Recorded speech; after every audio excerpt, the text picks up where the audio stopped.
I never thought my 4 years of dedication to tech vision would end with security escorting me past stunned coworkers. That morning, walking into the glass conference room to find our CTO and HR director waiting felt surreal. Their words hit like physical blows. Immediate termination, no warning. As I clutched my personal belongings, HR blocked the exit. Amanda thrust a document at me, eyes cold. Hand over all your external code repositories immediately. They had no idea what they were demanding. I nodded politely, already calculating. The code running their entire platform resided in my personal repositories, a detail conveniently missing from official documentation. Their million-dollar acquisition depended on systems only I truly understood. My name is Suzanne Morris, a 32-year-old senior software developer who helped build Tech Vision from nothing but ambitious dreams and energy drinks. 4 years ago, I joined as employee number 6, back when we operated from a converted garage with mismatched furniture and spotty Wi-Fi. Jack Reynolds and Melissa Porter, the company founders, painted an irresistible vision of revolutionizing how small businesses managed customer data. The technical challenges excited me, but their promise of eventual equity and partnership sealed the deal. "We need someone who can architect this from the ground up," Jack had said during my interview, blue eyes intense beneath his perpetually messy brown hair. "Someone who thinks differently. You'll be building the foundation everything else stands on." I still remember the pride I felt when Melissa introduced me to the tiny team. "Suzanne is going to create magic for us," she had announced, her confident smile infectious. In those early days, we worked 18-hour days fueled by takeout and possibility.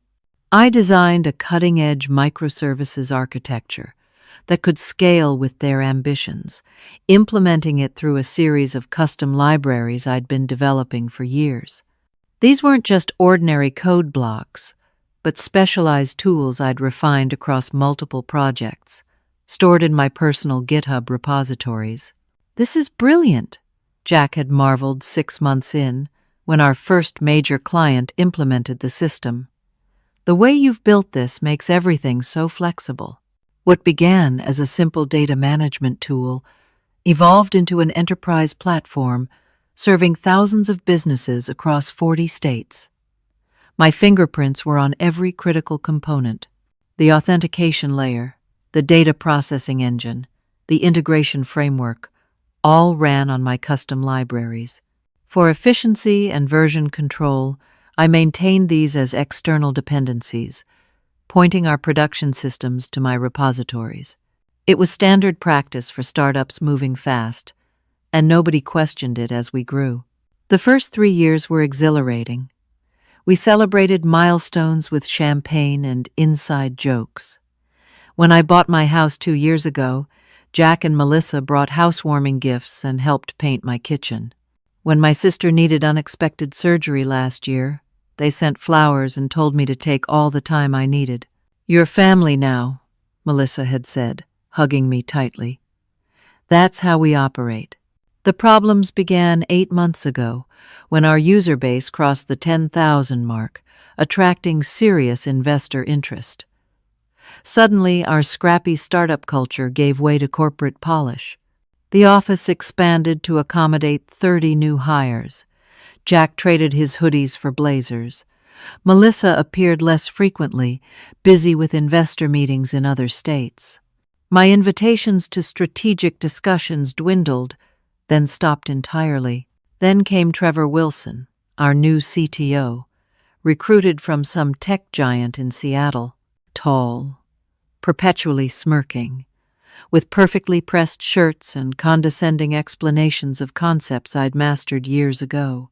From day one, he questioned my architectural decisions without bothering to understand them. "These external dependencies are highly irregular," he declared during our first code review, frowning at my screen. "Why wouldn't you just incorporate this directly into our code base?" These libraries serve multiple functions and evolve independently, I explained patiently. This approach gives us cleaner versioning and faster updates. Trevor's mouth tightened. That's not how we did things at my previous company. Over the following weeks, Trevor began excluding me from technical decisions. New developers were instructed to consult him, not me, despite my status as lead architect. In meetings, he interrupted my explanations and redirected questions sent my way. When I approached Jack about the situation, his response left me cold. "Trevor brings enterprise experience we need right now," he said, not quite meeting my eyes. "Just try to adapt to his methods." I tried to dismiss my growing unease as startup growing pains. Then came the misdirected email that changed everything. I was working late one Tuesday, alone in the office, when my computer pinged with a new message. Trevor had accidentally copied me on an email meant for Jack and Melissa. "I've identified several redundancies in the development team," the message read. "My restructuring plan will streamline operations and prepare us for the Jackson acquisition. See attached for positions to be eliminated in Phase 1. My stomach dropped as I opened the attachment and found my name at the top of the list. Beneath it, a damning assessment. Resistant to modern development practices, overly protective of code. Recommend immediate termination with standard 2-week severance. I sat frozen, staring at my own professional execution order. After 4 years of pouring my heart into this company, I'd been reduced to an inconvenient obstacle.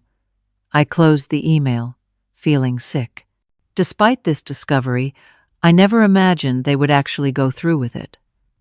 I believed that once Jack and Melissa remembered everything I'd contributed, they would override Trevor's recommendation. I was catastrophically wrong. The termination meeting lasted exactly 12 minutes. I know because I watched the sleek wall clock behind Amanda's head the entire time, focusing on its smooth second hand to keep from breaking down completely. "Suzanne, as part of our strategic restructuring, we're eliminating your position effective immediately," Trevor announced without preamble. His tone suggested he was declining a lunch invitation, not destroying someone's career. Amanda, our HR director, slid a folder across the table. "This contains information about your severance package and the termination of your benefits." "Benefits termination?" I repeated, my voice sounding distant to my own ears. "When exactly?" "Standard procedure is end of current month," Amanda replied, checking her tablet. "So you'll have coverage for another 7 days." 7 days. My sister Rachel was scheduled for a follow-up procedure in 3 weeks. Our insurance had finally approved the specialized treatment after months of appeals. "Can I speak with Jack or Melissa?" I asked, fighting to keep my voice steady. Trevor's expression tightened. "They're traveling for meetings. I have full authority for this decision." In that moment, I understood that Jack and Melissa had deliberately made themselves unavailable. After 4 years of supposed friendship, they couldn't face me themselves. "We'll need your laptop and security badge," Amanda continued, sliding another form toward me. "And please list all company accounts and passwords here." While I mechanically filled out their form, Trevor cleared his throat. "We also require immediate access to any external code repositories used in our systems." I looked up, meeting his eyes directly for the first time. My external repositories contain personal work developed over many years.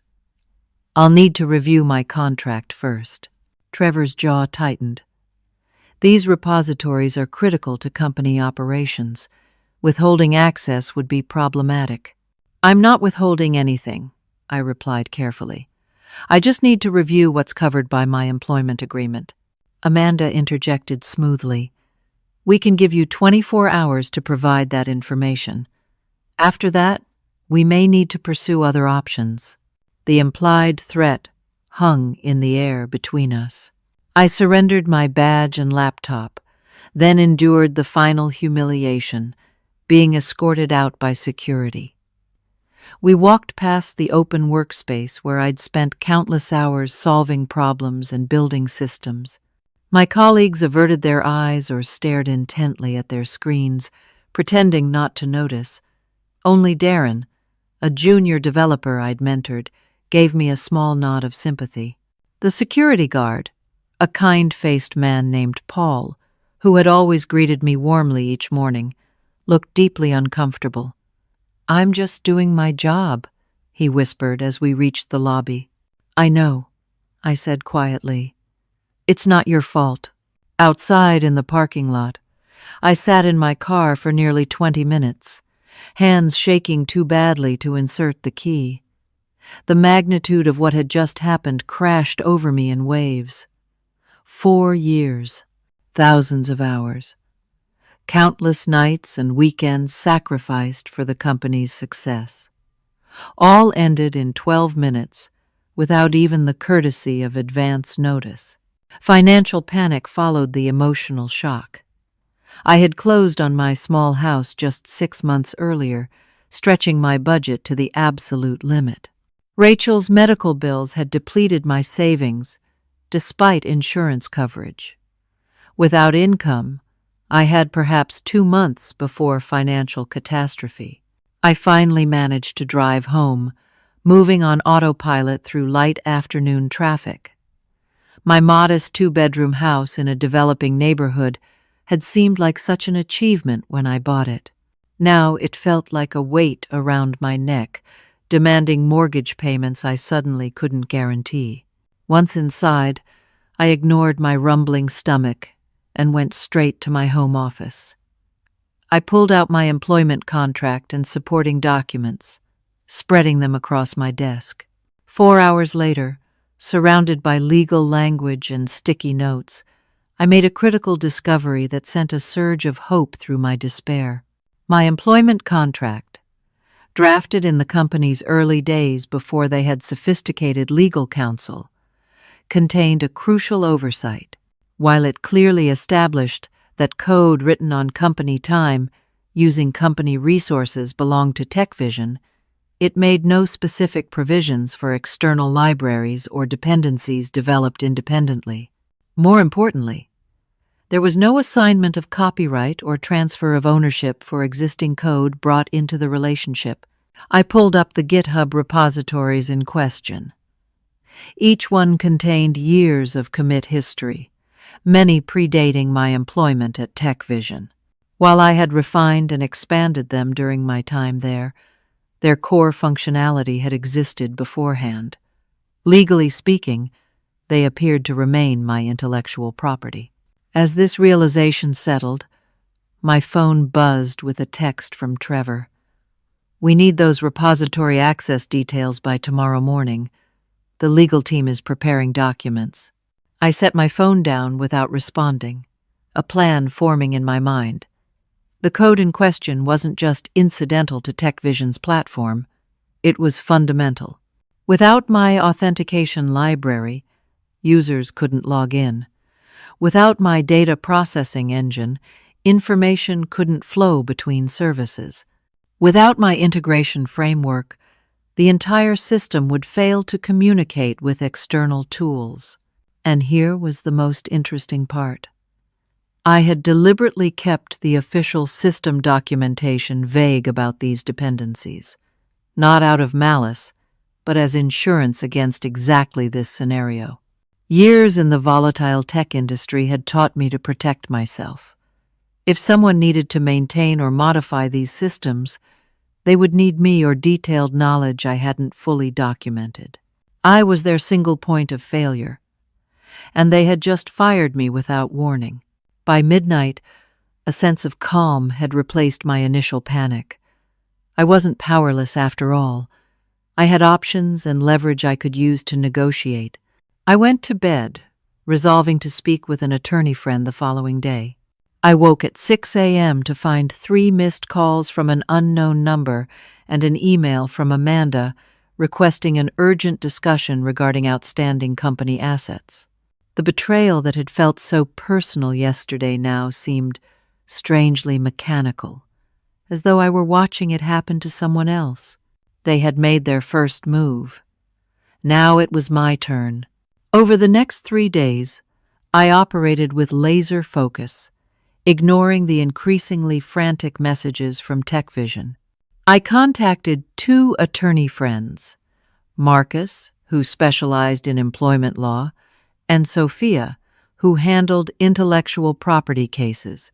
Both agreed to unofficial consultations over coffee. "Based on what you've shown me," Marcus said, studying my contract, "they've put themselves in a precarious position. The termination itself follows minimum legal requirements, but their claim to your external code is shaky at best." Sophia was even more direct. "Your repositories have commit histories proving development before your employment. The contract doesn't explicitly cover external dependencies. You have a strong position to negotiate from." "What about the severance agreement they want me to sign?" I asked, showing them the document Amanda had given me. Both attorneys' eyebrows shot up as they read the clause requiring me to transfer all rights to any and all code, algorithms, and intellectual property used in company systems. "This is absurdly broad," Sophia said. "They're trying to get you to sign away rights you currently retain. Don't sign anything yet." With legal clarity established, I turned to technical documentation. I spent 14 hours creating a comprehensive map of exactly how my external libraries integrated with TechVision's platform. The result confirmed what I already knew. Without my code, their entire system would collapse. The authentication library verified user identity and managed permissions across all services. The data processing engine handled everything from simple form submissions to complex reporting. The integration framework connected their platform to payment processors, email services, and third-party applications. I had built the central nervous system of their operation, and there was no quick replacement. My phone continued to accumulate notifications. Trevor sent increasingly terse messages. Amanda called twice daily. I maintained radio silence while I gathered information and considered my options.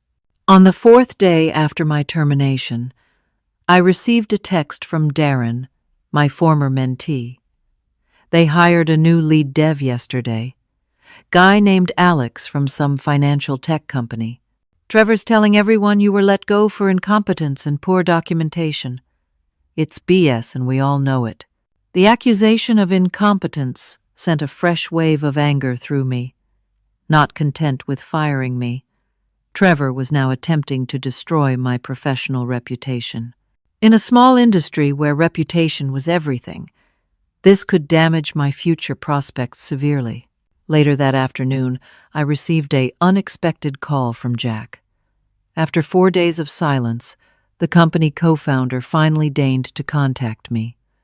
I answered, with guarded neutrality. "Suzanne, this situation has gotten out of hand," Jack began, his voice carrying the practiced smoothness of someone preparing to negotiate. "Trevor tells me you're refusing to provide access to critical code repositories. I'm reviewing my legal position regarding intellectual property I developed independently," I replied evenly. "Come on, Suzanne. We both know you created those libraries while working for us." Actually, the commit histories clearly show development dating back to before I joined TechVision. I've simply refined them during my employment. A pause. "Regardless of when they were created, we need access to continue operations. Our customers depend on these systems." "I'm aware," I said. "It's unfortunate that Trevor didn't consider this before terminating me without transition planning." "That was a business decision, Suzanne. Nothing personal." The casual dismissal of 4 years of dedication ignited something inside me. "Nothing personal? You and Melissa called me family, Jack. You stood in my kitchen, and promised me partnership. Then you authorized Trevor to fire me while you conveniently traveled. You didn't even have the courage to tell me yourself. Another lengthy pause. What do you want, Suzanne? Fair compensation for my intellectual property, for starters, and a retraction of any statements suggesting I was terminated for performance reasons. That's not going to happen. We have a standard severance package. Then we have nothing more to discuss until I hear from your legal team. After ending the call, I sat in stunned disbelief at Jack's transformation from friend to cold businessman. The betrayal cut deeper than I'd anticipated. Melissa hadn't even bothered to reach out at all. That evening, I received a call from another former colleague, Diana, from marketing. After expressing sympathy about my termination, she hesitantly shared a critical piece of information. "I'm not supposed to tell anyone this," she said, voice lowered despite being on her own phone, "but there's an acquisition deal in final stages. Jackson Enterprises is buying TechVision for $47 million. They're doing technical due diligence next week. That's why Trevor's frantically trying to get all your code under their control." Suddenly everything made sense. The rush to terminate me, the immediate demand for my code, the pressure to sign away my rights. They were cleaning house before the acquisition, removing any complications or additional profit-sharing obligations. The technical review would reveal any gaps in their systems or ownership disputes over critical components. "Thanks for telling me," I said, genuinely grateful. "Is the acquisition public knowledge?" "Not officially, but it will be announced after the technical review, assuming everything passes inspection." After we hung up, I started researching Jackson Enterprises, a larger tech company known for acquiring promising platforms and integrating them into their ecosystem. Their technical team would absolutely verify all system dependencies and code ownership during due diligence. The next morning, I discovered through LinkedIn that Trevor had already posted a job listing for a senior developer with experience in authentication systems and data processing, practically advertising the gaps my departure had created.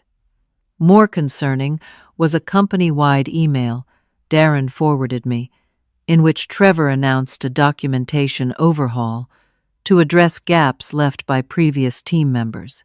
He was actively trying to minimize my contributions while scrambling to replace my work. Most shocking of all was finding my name completely absent from the company pitch deck Diana leaked to me. 4 years as lead architect, and I had been erased from their story. All technical innovations were attributed to our expert development team, with Trevor prominently featured as the visionary leader. They were rewriting history before selling the company, ensuring I would receive neither credit nor compensation from the acquisition. As I processed this information, a notification appeared on my phone, an email from Amanda with the subject line, "Final Notice, Repository Access Required." The message stated bluntly that failure to provide access within 24 hours would result in legal action for theft of company property and interference with business operations. They were escalating, but now I understood why. Their $47 million acquisition depended on a technical demonstration scheduled in just 3 days. Without my code, that demonstration would fail spectacularly, potentially tanking the entire deal. I leaned back in my chair, anger and opportunity competing for dominance in my mind. They had treated me as disposable after years of loyalty. Now they were discovering just how essential I truly was. On the 6th day after my termination, a courier delivered a formal letter from TechVision's legal department. The document alleged that I was willfully withholding company property and demanded immediate access to all repositories containing code used in or connected to company systems. It threatened litigation for damages, including business interruption, reputation harm, and loss of customer confidence. I forwarded the letter to Sophia, who responded within hours. This is mostly posturing. They're attempting to intimidate you rather than negotiate fairly. Their claims of ownership remain questionable based on your contract language. I recommend a formal written response citing the specific contract provisions and requesting clarification on their ownership claims. Following her advice, I drafted a carefully worded letter requesting specific evidence of TechVision's ownership claims over my external repositories, citing the relevant sections of my employment agreement. I concluded by expressing willingness to discuss fair compensation for the ongoing use of my intellectual property. The response was measured and professional, giving them a clear path to resolution while asserting my position. 2 hours after emailing this response, my phone rang with Trevor's number. "Your response is completely unacceptable," he began without greeting. "These delaying tactics won't work. We both know you'll eventually have to provide this access. I'm simply requesting clarification on ownership claims that contradict my employment agreement," I replied calmly. "Do you really want to fight a company with our resources? Our legal team will bury you in paperwork until you can't afford to keep fighting." The naked threat confirmed everything I'd suspected about his character.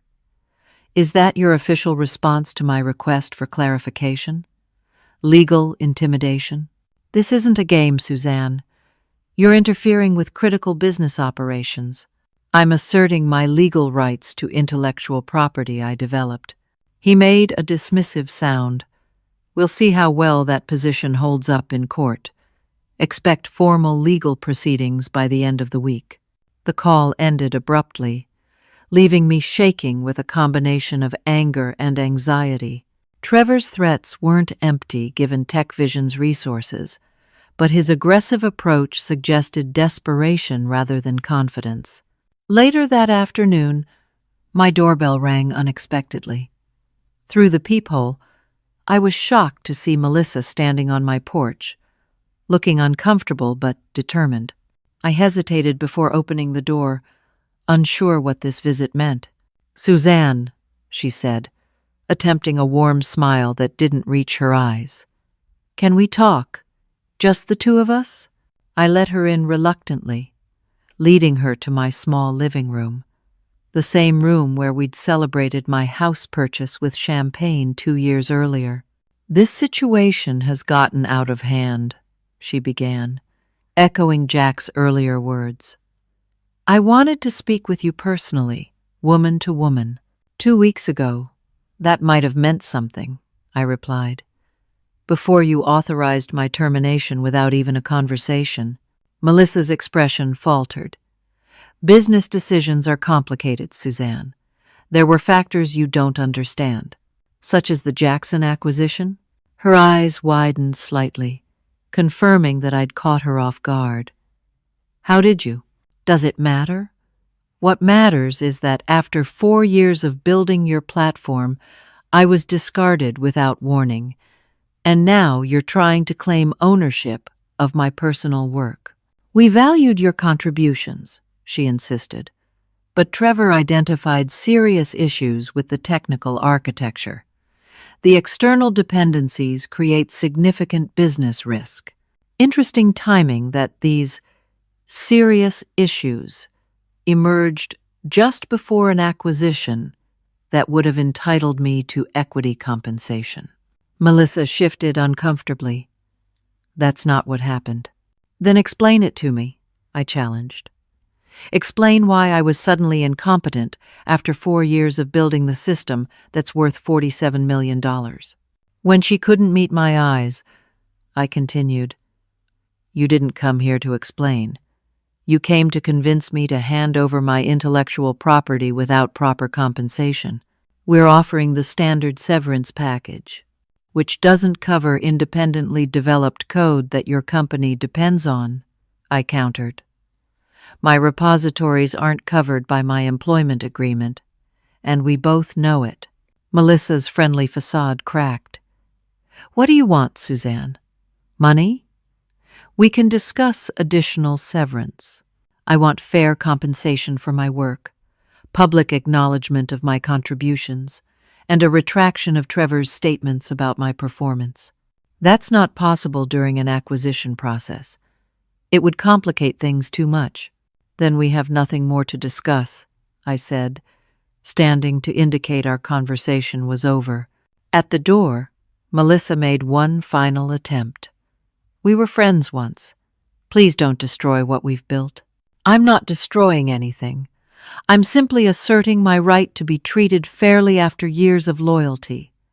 I closed the door behind her, feeling oddly empowered by the confrontation. The following morning, I received an urgent email from Amanda with final demand in the subject line. The message was blunt.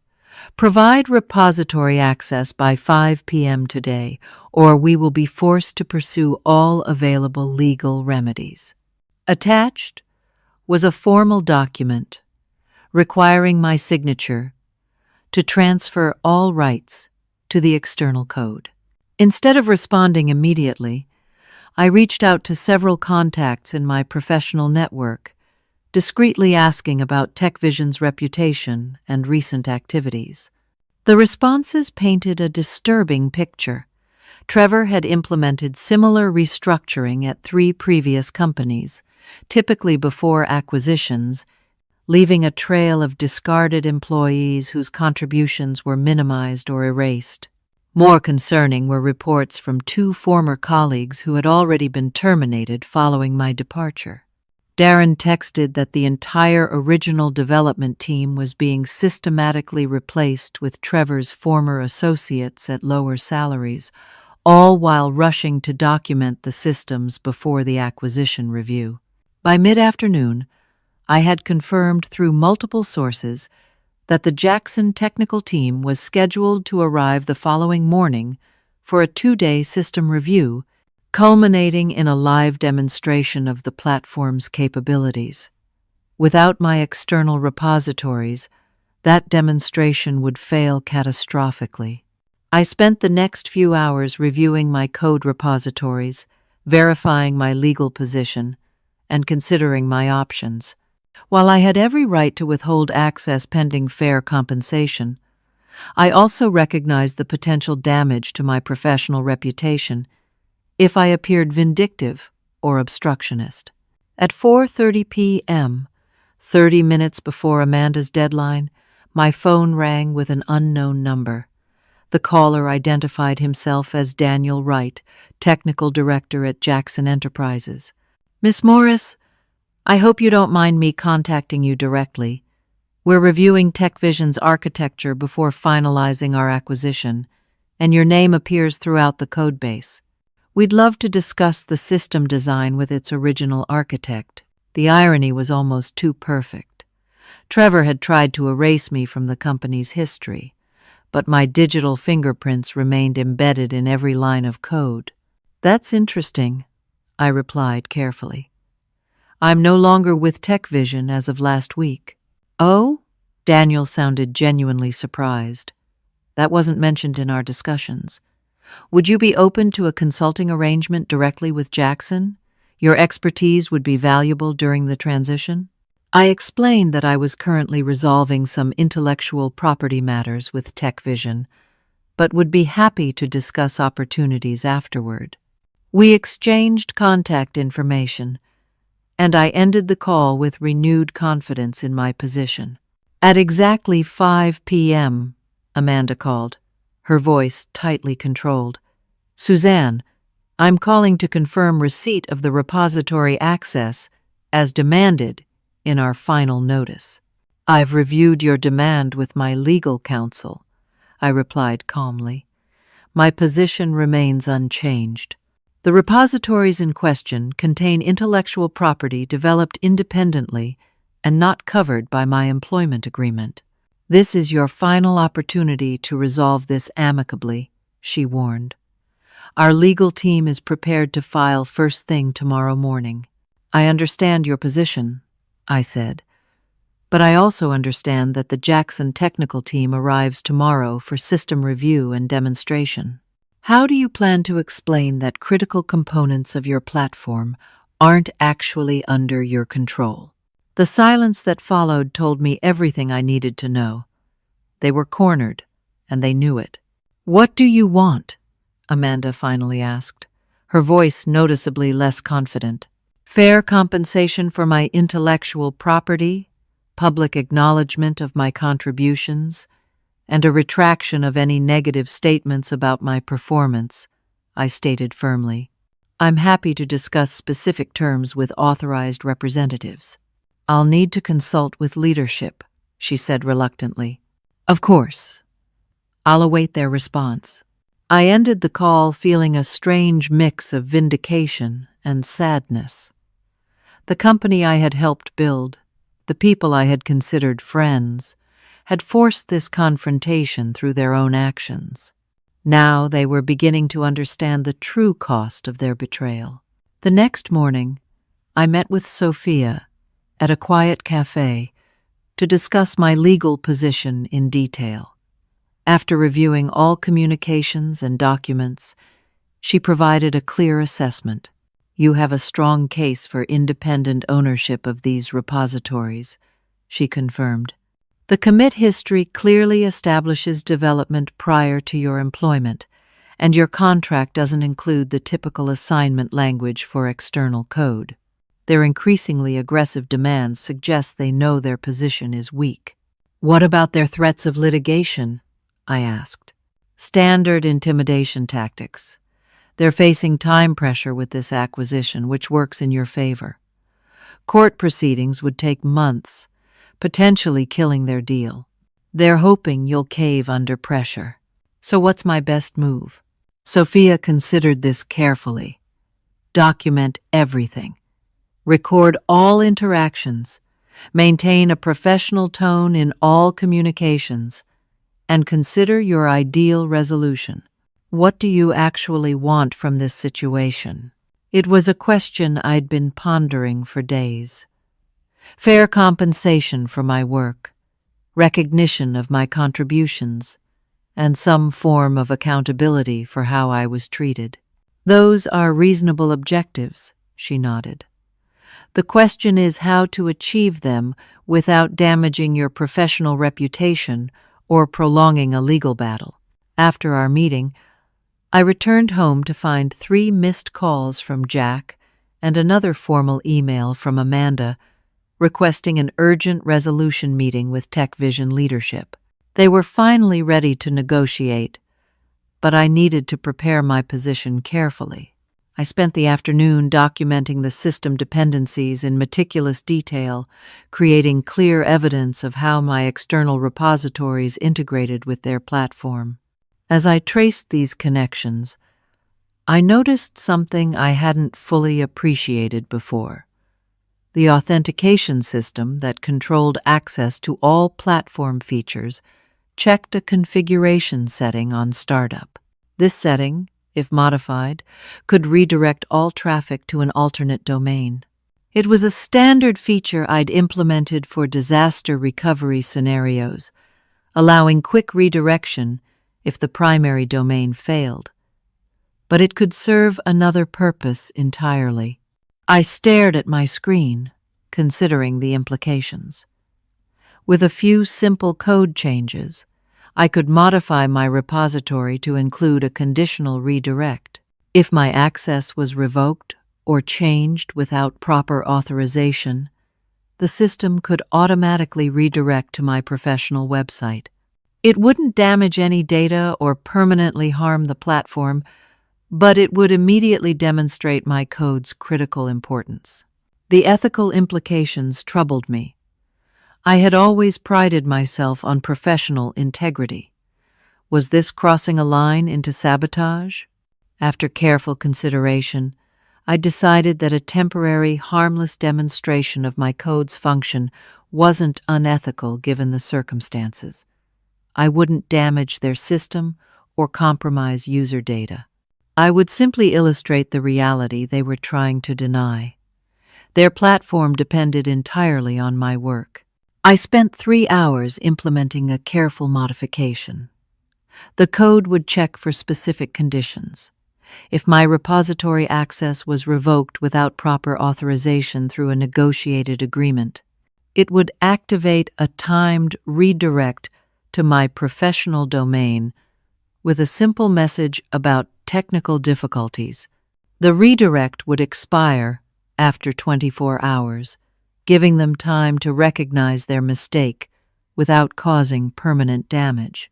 To be absolutely certain I wasn't crossing legal boundaries, I texted Sophia a hypothetical question about code modifications. Her response was cautious but clear. Modifying my own repositories that I legally owned wouldn't constitute sabotage, particularly if the modifications were temporary and non-destructive. Just as I finished implementing these changes, my phone rang with Trevor's number. I answered with professional detachment. "We need to resolve this situation immediately," he began without preamble. "The Jackson technical team is on site, and we need full access to complete their review process." "I understand your urgency," I replied calmly. "I'm open to resolving this fairly." "Just tell us what you want," Trevor demanded, his voice tight with barely controlled stress. "Fair compensation for my intellectual property, public acknowledgement of my contributions, and a retraction of negative statements about my performance." I repeated my consistent position. "That's not happening during an acquisition," he snapped. "We can discuss a one-time payment for the code transfer, but nothing that complicates the deal structure. Then I'm afraid we remain at an impasse." Trevor's voice lowered dangerously. "Let me be absolutely clear. If you don't provide full repository access by 9 a.m. tomorrow, our legal team will file for emergency injunctive relief and pursue maximum damages for intentional business interference. Your reputation in this industry will be destroyed." "Is that your final position?" I asked quietly. 9 a.m. tomorrow. Repository access or legal consequences. Your choice." After he hung up, I sat with my decision for nearly an hour. They were refusing reasonable negotiations while threatening my professional future. They had terminated me without warning, attempted to claim ownership of my independent work, and now expected me to surrender my intellectual property under duress. At 8 p.m., Amanda sent a final email. "As discussed with Trevor, we require full repository access by 9 a.m. tomorrow. Attached is our standard IP transfer agreement. Failure to comply will result in immediate legal action seeking maximum damages." I reviewed the attached agreement, which demanded complete transfer of all rights to my code without any acknowledgement of my contributions or fair compensation. The decision crystallized in that moment. At 8:30 p.m., I replied to Amanda with a simple message: "Per your demands, repository access is granted. https://github.com/SusannaMorris/techvision-auth-service." I included similar links for the data processing and integration repositories. I had made my repositories public, granting TechVision the access they demanded while maintaining my ownership rights. The modified code remained in place, ready to activate if they attempted to fork the repository or revoke my access without negotiation. Then I turned off my phone, closed my laptop, and went to bed. Whatever happened next would unfold without my immediate involvement. I had given them exactly what they asked for. They were about to learn that demanding something without understanding it can have unexpected consequences. I woke at 7 a.m. to my backup alarm, having slept surprisingly well despite the confrontation ahead. When I turned on my phone, it immediately began buzzing with notifications. 12 missed calls from TechVision numbers, 8 text messages ranging from furious to pleading, 23 emails with increasingly desperate subject lines. Before checking any messages, I opened my laptop and verified my GitHub account. As expected, TechVision had attempted to fork my repositories at 11:43 p.m., then revoked my access to their organization account at 11:47 p.m.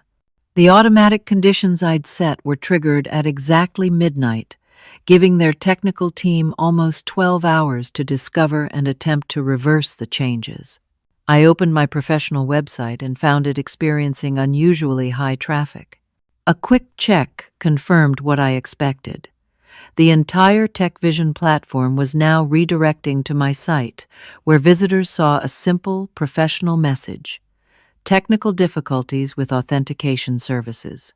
For restoration assistance, contact developer @suzannemorris.com. No drama, no accusations, just a straightforward technical notice. I had been careful to ensure customer data remained secure and unaffected, only changing where users were directed when attempting to access the platform. My phone rang again. Trevor. I declined the call and instead listened to his voicemail from 3 a.m. "What the hell have you done? Fix this immediately, or I swear to God I will make it my personal mission to ensure you never work in tech again."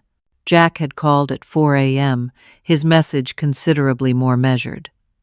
"Suzanne, we need to talk. Whatever's happening with the platform, we can work this out. Please call me as soon as possible." The most recent call had come from an unknown number just 30 minutes ago. The voicemail identified the caller as Martin Reynolds, CEO of TechVision, who had rarely interacted directly with development staff. "Miss Morris, this is Martin Reynolds. I need to speak with you urgently regarding the current system situation. Please call my direct line immediately." I decided to respond to Martin's call first, as he represented the highest authority at the company. Before dialing, I prepared my talking points and reviewed my documentation one final time. "Miss Morris, thank you for returning my call," Martin began, his usually confident voice strained. "I understand there's been a situation with our platform." "Yes, it appears there's been a technical issue following changes to the repository access," I replied professionally. "Our entire platform is redirecting to your personal website," he stated, anger seeping through his controlled tone. "Our technical team says it's intentional code in your repositories. This is corporate sabotage." "Not at all," I countered calmly. "The repositories in question are my intellectual property, as clearly established by development history predating my employment and reinforced by the terms of my contract. When TechVision attempted to claim ownership by forking the repositories without negotiation after my termination, the system responded with a standard protective measure."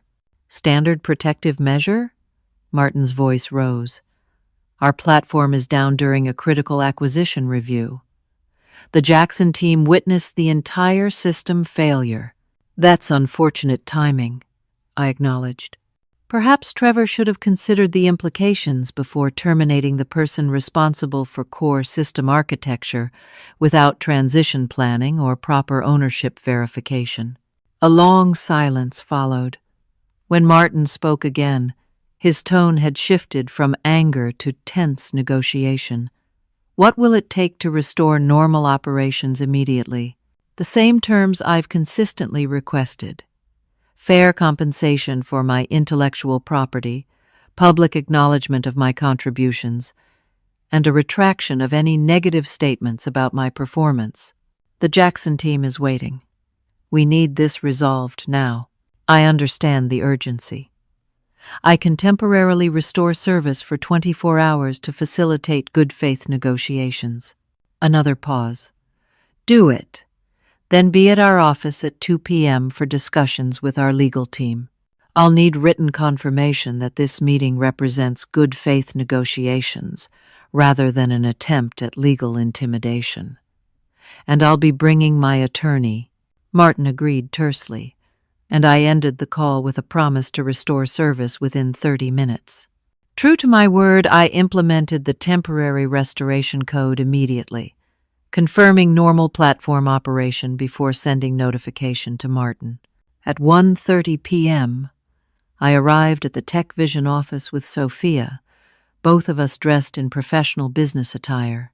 The receptionist, clearly briefed on our arrival, escorted us directly to the main conference room where Martin, Jack, Melissa, Trevor, and 2 attorneys waited. Notably absent was Amanda from HR, who had delivered my termination. The atmosphere was glacial as we took our seats. Trevor glared openly while Jack and Melissa seemed unable to meet my eyes. Martin, ever the executive, maintained a neutral expression. "Thank you for coming," Martin began formally. "We've prepared a settlement offer addressing your concerns." He nodded to one of the attorneys who slid a document across the table. Sophia and I reviewed it carefully. The offer included a modest one-time payment for consultation services, but required immediate transfer of all repository rights, without acknowledgement of my contributions or retraction of performance statements. "This is inadequate," Sophia stated professionally. "It doesn't address the core issues or recognize the true value of Miss Morris's intellectual property." "What exactly are you seeking?" Martin asked directly. I presented our counter-proposal: fair market compensation for the repositories based on their critical function in a $47 million acquisition, formal acknowledgement of my architectural contributions in company materials, and a written retraction of Trevor's statements regarding my performance. "Impossible," Trevor interjected. "We can't restructure the acquisition documents at this stage."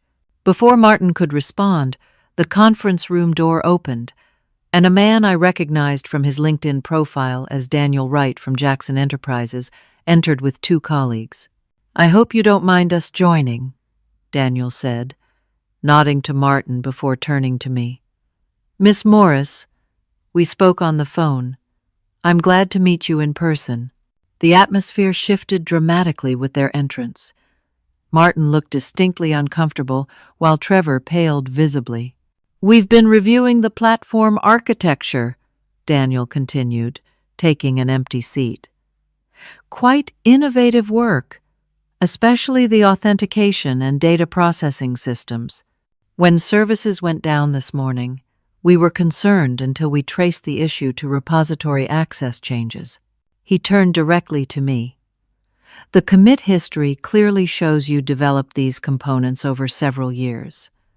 We're particularly impressed with the microservices implementation."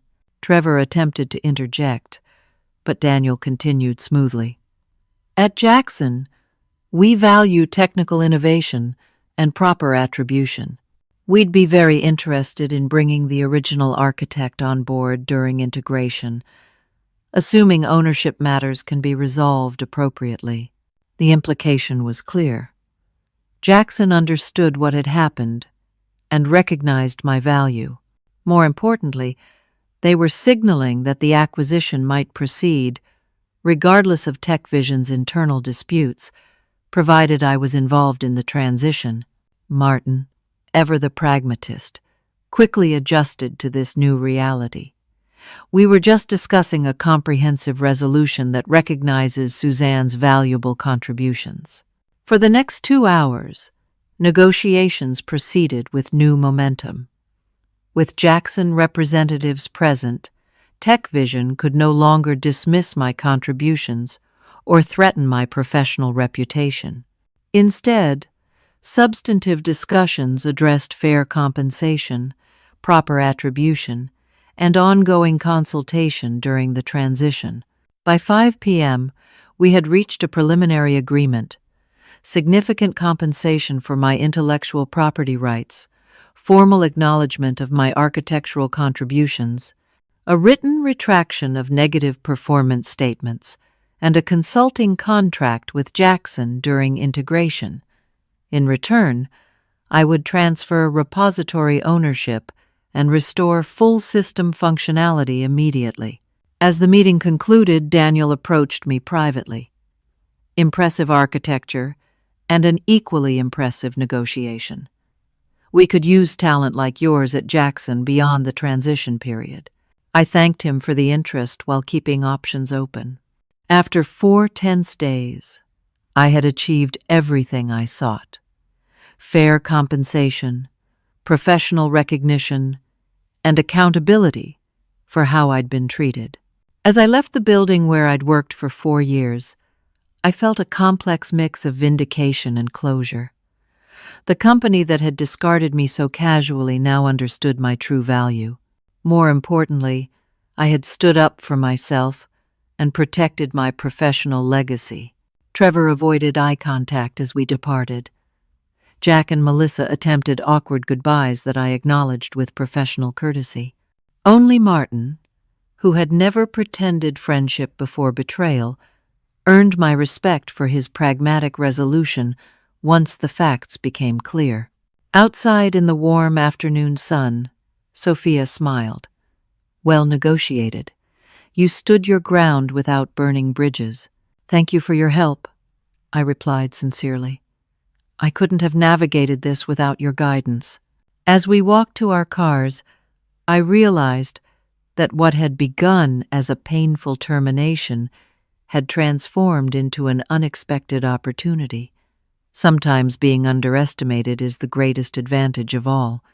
3 months passed quickly after the TechVision confrontation. The final settlement proved even more favorable than our preliminary agreement. Beyond substantial compensation for my intellectual property, I received full credit in all technical documentation, a formal apology for the handling of my termination, and a consulting contract that would extend 6 months beyond the acquisition. The day after our agreement, I received unexpected calls from both Jack and Melissa, requesting separate meetings. Against Sophia's cautious advice, I agreed to hear them out. Jack suggested meeting at a coffee shop downtown, far from the TechVision office. When I arrived, he looked noticeably different, the confident startup founder replaced by someone more subdued and reflective. "I owe you an apology," he began without preamble. "Not a corporate statement or legal settlement, but a personal one. I betrayed our friendship and your loyalty to the company." "Why?" I asked simply. "After 4 years, why let Trevor push me out right before the acquisition?" Jack stared into his coffee. "Fear and greed, if I'm honest. Trevor convinced us that standardizing all code ownership was essential for the acquisition. He painted your external repositories as a liability rather than the asset they were. And I wanted that exit payment too badly to question him properly. You could have talked to me directly.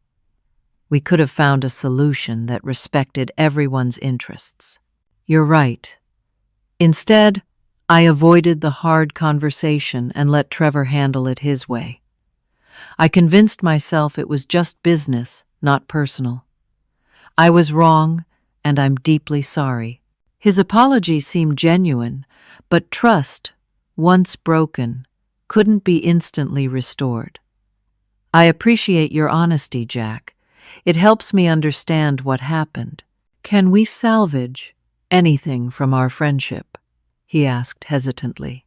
"I don't know," I answered truthfully. "That will take time." My meeting with Melissa the following day revealed additional context. Over lunch at a quiet restaurant, she explained that Trevor had systematically isolated the founders from the development team while painting a misleading picture of technical debt and ownership risks. "He kept telling us that your approach was outdated and risky," she admitted. "We should have verified his claims directly with you, but we were so focused on closing the acquisition that we accepted his assessment without question." "That's what hurts the most," I acknowledged. "That you and Jack trusted his judgment over our 4-year relationship." Melissa nodded sadly. "By the time we realized our mistake, the damage was done. For what it's worth, Trevor has been sidelined in the new organization structure. Jackson recognized his role in creating this unnecessary conflict." While these conversations didn't immediately heal the wounds, they provided closure and context I had needed. The betrayal hadn't been personal so much as a failure of courage and judgment during a high-pressure acquisition process. Meanwhile, my professional path took an unexpected turn. Working with Jackson's technical team during the transition, I impressed Daniel Wright with my system knowledge and architectural vision. 2 months into the consulting contract, he approached me with a surprising proposal. "We've been discussing the future of the platform post-integration," Daniel explained during a strategy session. "Rather than simply absorbing it into our existing systems, we see potential for a standalone division with enhanced capabilities. We'd like you to lead that architectural vision." The offer was compelling. A senior architect position with creative freedom, a substantial equity package, and the opportunity to expand on the foundation I'd created at TechVision. After careful consideration and negotiation, I accepted a modified version that allowed me to work remotely 3 days per week. 6 months after my termination, I found myself in a stronger professional position than before, with greater recognition, compensation, and opportunities. The experience had taught me valuable lessons about documentation, ownership, and self-advocacy in the tech industry. Not all outcomes were positive. Despite our tentative reconciliation, my friendships with Jack and Melissa never fully recovered. We maintained cordial professional relationships, but couldn't recapture the trust and closeness we once shared. Some bridges, once damaged, can be repaired but still show their cracks. Trevor's career suffered a significant setback when the full story circulated within industry circles. His reputation for eliminating valuable team members before acquisitions became widely known, limiting his opportunities at innovation-focused companies. I took no pleasure in his difficulties but recognized the natural consequences of his actions. The most unexpected development came 8 months after my termination, when I launched a side project during my time with Jackson. Leveraging my experience with authentication and data processing, I created a specialized consultation service, helping tech startups establish clear intellectual property boundaries and documentation practices. What began as occasional advice to fellow developers grew into Morris Technical Governance, a boutique consultancy serving early-stage companies. By my 1-year anniversary of leaving TechVision, I was splitting my time between Jackson Architecture and my growing consultancy, helping others avoid the painful lessons I had learned. During a technical conference last month, I encountered Martin Reynolds, who had moved on from TechVision following the acquisition. After an initially awkward greeting, we had a surprisingly candid conversation about the events surrounding my departure. "You know, that redirection was the most elegant professional response to a termination I've ever witnessed," he admitted over coffee. "Technically brilliant, legally defensible, and impossible to ignore, without being destructive. I've shared that story many times as a cautionary tale about respecting technical contributors. It wasn't my preferred outcome," I acknowledged. "But sometimes you need to demonstrate value when others fail to recognize it." Martin nodded thoughtfully. "The experience changed how I approach technical team management. Documentation and clear ownership boundaries are now standard requirements in all my ventures.